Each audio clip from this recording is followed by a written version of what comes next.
Thank you. I never really expected to find myself giving advice to people graduating from an establishment of higher education. I never graduated from any such establishment. I never even started at one. I escaped from school as soon as I could, when the prospect of 4 more years of enforced learning before I could become the writer I wanted to be seemed stifling. I got out into the world, I wrote, and I became a better writer the more I wrote, and I wrote some more, and nobody ever seemed to mind that I was making it all up as I went along. They just read what I wrote, and they paid me for it, or they didn't. And often they commissioned me to write something else for them, which has left me with a healthy respect and fondness for higher education that those of my friends and family who attended universities were cured of long ago. Looking back, I've had a remarkable ride. I'm not sure I can call it a career, because a career implies that I had some kind of career plan, and I never did. The nearest thing I had was a list I made when I was about 15 of everything I wanted to do. I wanted to write an adult novel, a children's book, a comic, a movie, record an audio book, write an episode of Doctor Who, and so on. I didn't have a career, I just did the next thing on the list. So I thought I'd tell you everything I wish I'd known starting out, and a few things that looking back on it, I suppose I did know. And that I'd also give you the best piece of advice I'd ever got, which I completely failed to follow.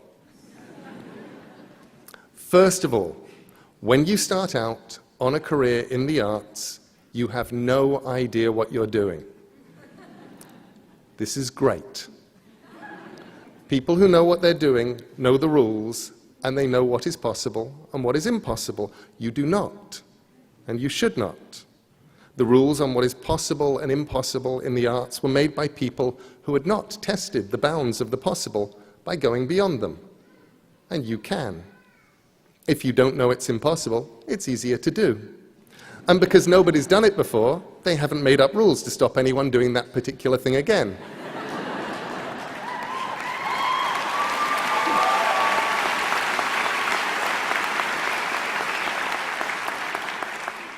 Secondly, if you have an idea of what you want to make, what you were put here to do, then just go and do that. And that's much harder than it sounds, and sometimes in the end so much easier than you might imagine. Because normally there are things you have to do before you can get to the place you want to be. I wanted to write comics and novels and stories and films, so I became a journalist, because journalists are allowed to ask questions and to simply go and find out how the world works. And besides, to do those things, I needed to write, and to write well. And I was being paid to learn how to write economically, crisply, sometimes under adverse conditions, and on deadline. Sometimes the way to do what you hope to do will be clear-cut, and sometimes it'll be almost impossible to decide whether or not you're doing the correct thing, because you'll have to balance your goals and hopes with feeding yourself, paying debts, finding work, settling for what you can get. Something that worked for me was imagining that where I wanted to be, which was an author, primarily of fiction, making good books, making good comics, making good drama, and supporting myself through my words. Imagining that was a mountain, a distant mountain, my goal. And I knew that as long as I kept walking towards the mountain, I'd be all right.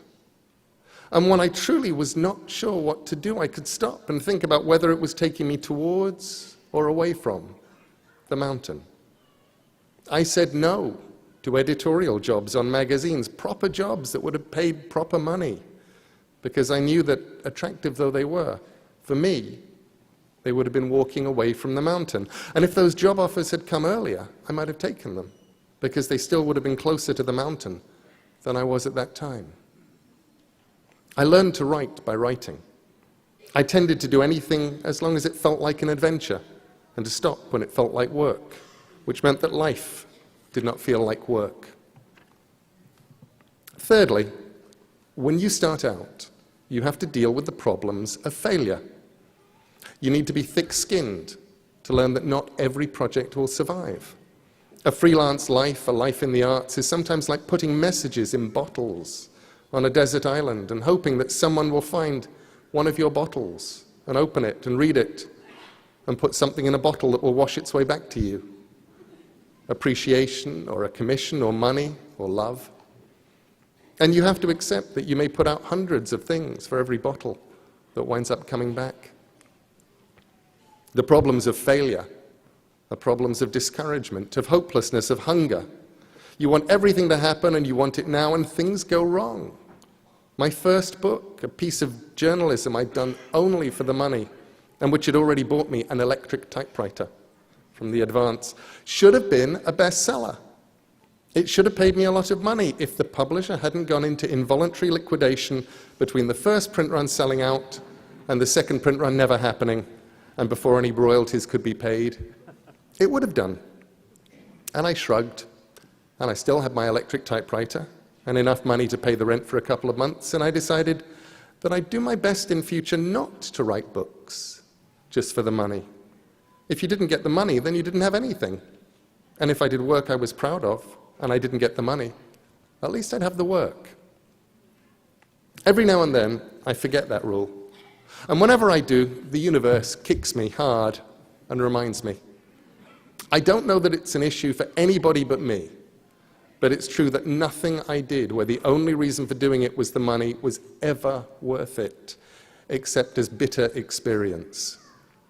Usually I didn't wind up getting the money either. The things I did because I was excited and wanted to see them exist in reality have never let me down, and I've never regretted the time I spent on any of them. The problems of failure are hard. The problems of success can be harder because nobody warns you about them. The first problem of any kind of even limited success is the unshakable conviction that you're getting away with something, and that any moment now they will discover you.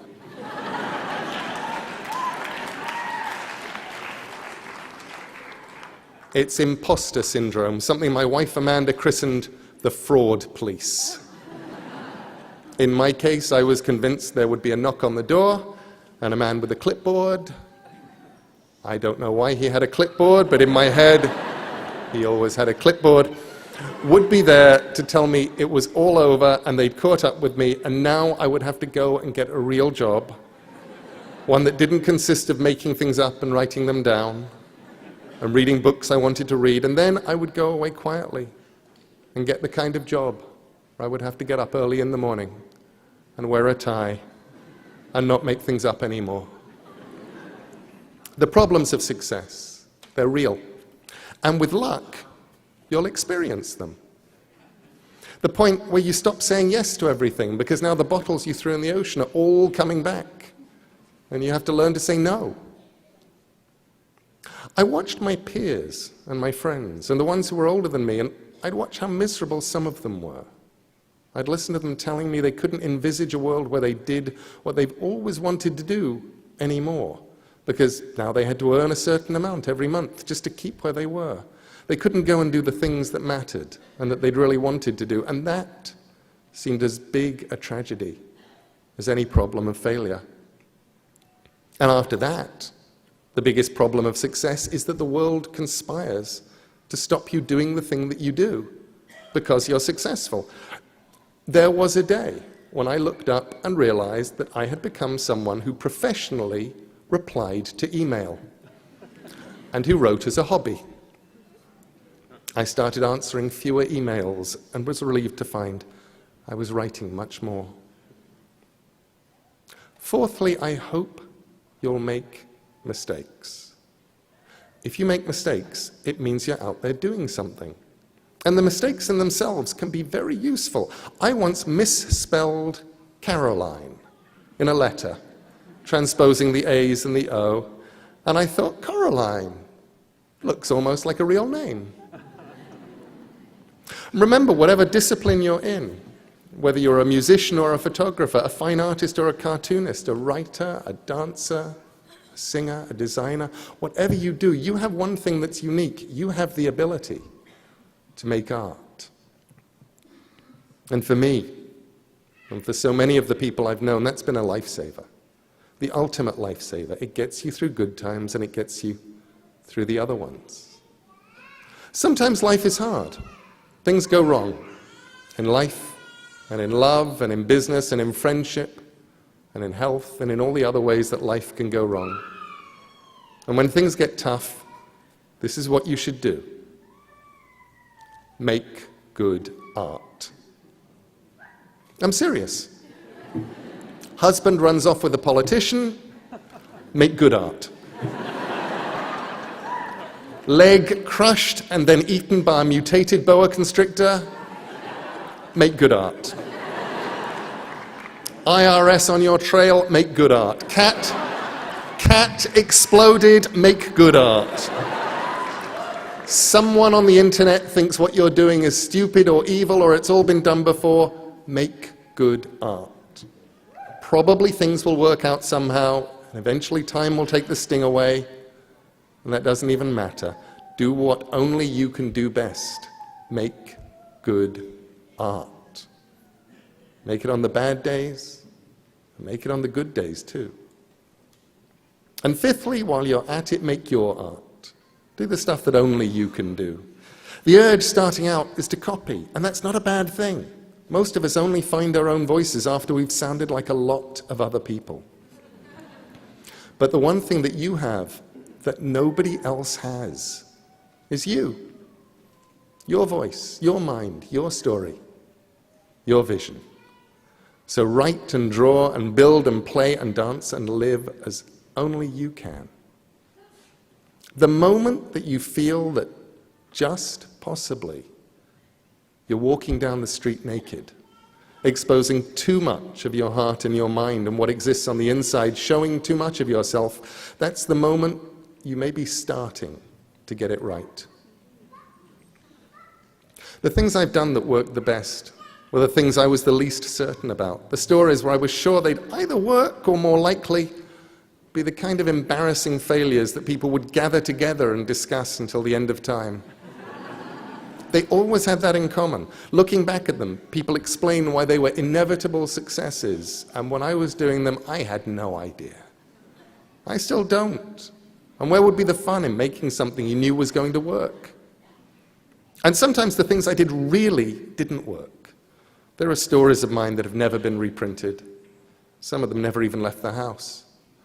But I learned as much from them as I did from the things that worked. Okay, sixthly, I'm going to pass on some secret freelancer knowledge. Secret knowledge is always good, and it's useful for anyone who ever plans to create art for other people, to enter a freelance world of any kind. I learned it in comics, but it applies to other fields too, and it's this. People get hired because somehow they get hired. In my case, I did something which these days would be easy to check and would get me into a lot of trouble, and when I started out in those pre-internet days seemed like a sensible career strategy. When I was asked by editors who I'd written for, I lied. I listed a handful of magazines that sounded likely, and I sounded confident, and I got jobs.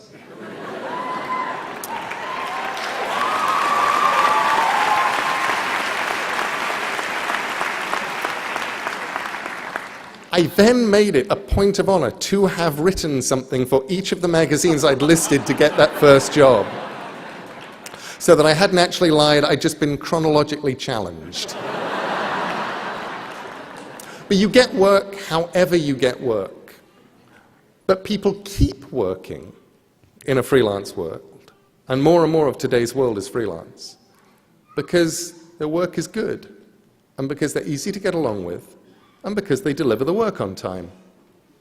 And you don't even need all three. 2 out of 3 is fine. People will tolerate how unpleasant